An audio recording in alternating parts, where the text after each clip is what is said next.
અમદાવાદના બોપલ વિસ્તારથી ખૂબ જ દુઃખદ સમાચાર સામે આવી રહ્યા છે। અમદાવાદના બોપલ વિસ્તારમાં તારમાં ફસાયેલા એક પક્ષીનો જીવ બચાવવા જતાં ફાયર વિભાગના કર્મચારીનું મોત નીપજ્યું છે। પક્ષીને બચાવતી વખતે વીજ શોક લાગતા કર્મચારીનું મૃત્યુ થયું હતું। બનાવની જાણ થતાં ફાયર વિભાગના કર્મચારીઓ ઘટનાસ્થળે પહોંચ્યા હતા।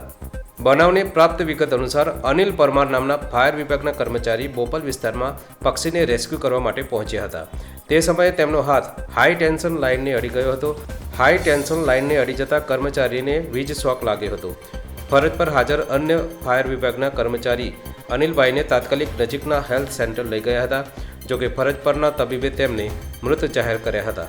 બનાવની જાણ થતાં ફાયર વિભાગના અન્ય કર્મચારીઓ પહોંચ્યા હતા। રેસ્ક્યુ ઓપરેશન વખતે હાઈ ટેન્શન લાઇન કેવી રીતે ચાલુ રહી ગઈ સહિતની બાબતો અંગે તપાસ હાથ ધરવામાં આવી રહી છે। ફરજ પર ફાયર વિભાગના કર્મચારીનું મોત નીપજતા પરિવારમાં શોકનો માહોલ છે।